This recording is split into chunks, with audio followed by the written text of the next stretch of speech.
अब आ जाइए question number 9 पे।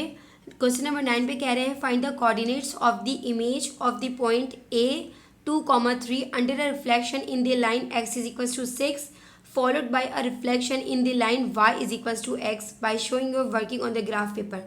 तो सबसे पहले आपके पास ए पॉइंट गिवन है जिसकी कोऑर्डिनेट्स हैं 2,3। इस पॉइंट को आप पहले रिफ्लेक्ट करेंगे along the line x is equal to 6 पे, और रिफ्लेक्ट करने के बाद जो रिफ्लेक्टेड पॉइंट आएंगे उस पॉइंट को आप दोबारा से रिफ्लेक्ट करेंगे along the line y is equal to x पे।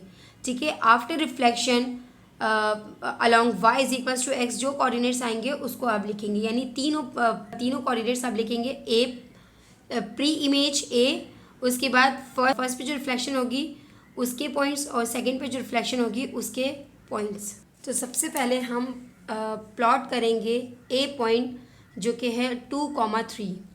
ग्राफ पे आ जाइए।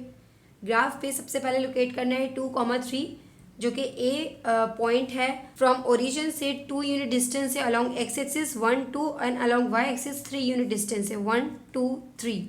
ये वो पॉइंट होगा जो ए पॉइंट होगा और इसके कोऑर्डिनेट्स होंगे 2,3। अब इस पॉइंट को आपने रिफ्लेक्ट करवाना है along the line x is equal to 6। So x is equal to 6 कौन सी लाइन होती है? वो लाइन जो x एक्सिस को कट करेगी और किस पॉइंट पे? एट द पॉइंट 6 पे। तो x एक्सिस को कट करने वाली लाइन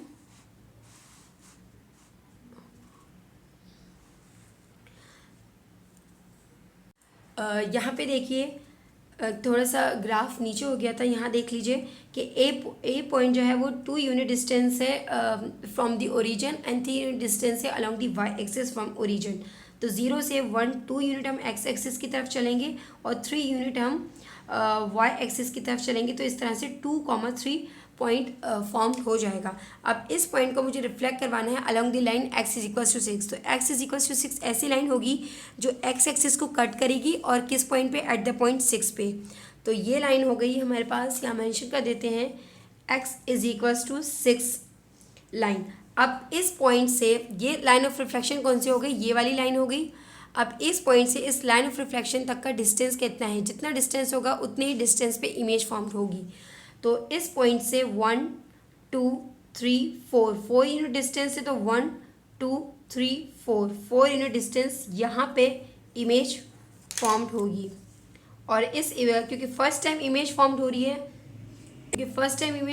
है, तो इस इमेज को मैं नेम दूंगी ए सिंगल प्राइम का, और इसके कोऑर्डिनेट्स क्या होंगे? 10, और अलोंग वाई एक्सिस क्या होंगे इसके कोऑर्डिनेट्स? 3। 10,3 इस पॉइंट के कोऑर्डिनेट होंगे। अब सेकंड पार्ट में क्या कह रहे हैं कि जो आपके पास रिफ्लेक्टेड पॉइंट आए हैं आप उसको दोबारा रिफ्लेक्ट करेंगे in the line y is equal to X. तो हमें पता है कि y is equal to X कैसी लाइन होती है? ऐसी लाइन जो ओरिजिन से पास कर रही हो, यानी ये अगर कोऑर्डिनेट प्लेन है तो ओरिजिन से पास करने वाली लाइन, इस तरह से ये लाइन डिफाइन की जाएगी। तो y is equal to x ऐसी लाइन होगी जो ओरिजिन से पास कर रही होगी। तो ओरिजिन पे आपने स्केल को प्लेस किया, यहाँ से सारे डायगनल्स को देखें जो टच कर रहे हैं, यहाँ से एक डायगनल, दूसरे डायगनल, तीसरा। इस पूरी लाइन को, इन सारी डायगनल्स को आप ज्वाइन करके एक ऐसी लाइन बना दें जो ओरिजिन से पास कर रही है। ठीक है, और इस लाइन की इक्वेशन क्या हो जाएगी? y is equal to X. अब आपको इस पॉइंट को along the line y is equal to X reflect करवाना है।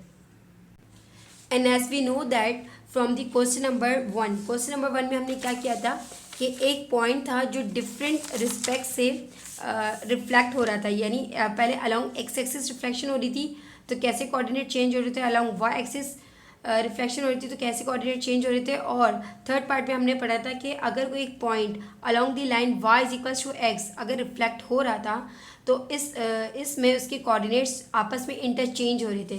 तो अब ये पॉइंट है जिसको मुझे along y is equal to X reflect करवाना है। ठीक है, ये ओरिजिन से पास करने वाली लाइन है, तो इस पॉइंट को जो मैं रिफ्लेक्ट करवाऊंगी उसकी इमेज के जो कोऑर्डिनेट्स होंगे वो होंगे 10,3 है, तो ये आपस में इंटरचेंज हो जाएंगे, 3,10 हो जाएंगे। ठीक है, तो 3,10 को मैं कहाँ लोकेट करूँ? यहाँ पे मैं साथ साथ लिखती जाती हूँ। सबसे पहले ए पॉइंट आया था और ए पॉइंट कितना गिवन था हमारे पास 2,3। पहली जो रिफ्लेक्शन फॉर्म हुई है वो है 10,3। अब मैं इसको दोबारा रिफ्लेक्ट करवाऊंगी along the line y is equals to x, और y is equals to x ऐसी लाइन है जो ओरिजिन से पास कर रही है, तो इसके कोऑर्डिनेट्स आपस में इंटरचेंज हो जाएंगे। 10,3 है तो ये 3,10 हो जाएगा। तो जो इसकी फाइनल इमेज बनेगी वो लोकेट होगी 3,10 पे। तो 3,10 को ग्राफ पे प्लॉट करें।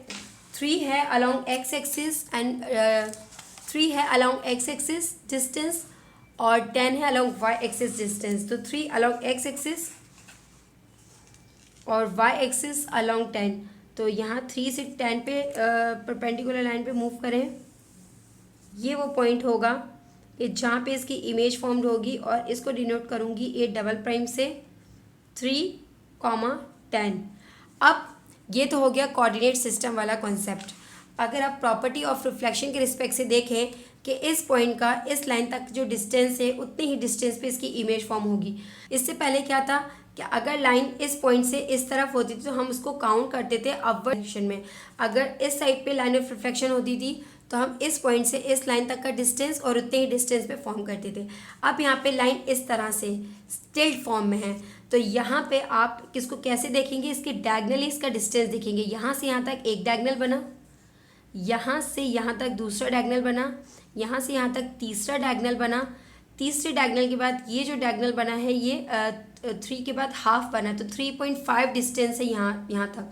अब 3.5 डिस्टेंस पे इमेज फॉर्म होगी, तो हाफ डिस्टेंस तो यही हो गया, ठीक है। रिमेनिंग 3 बच गया, तो 1, 2 एंड 3। अब देखें ये जो डिस्टेंस है इस पॉइंट से इस लाइन तक वो 3.5 है, और यहीं से 3.5 डिस्टेंस पे इसकी इमेज फॉर्म हो रही है जिसके कोऑर्डिनेट से 3,10। तो बस यही यहाँ तक इस क्वेश्चन का आंसर था। चाहे तो उसका स्क्रीनशॉट ले लीजिए आसानी के लिए।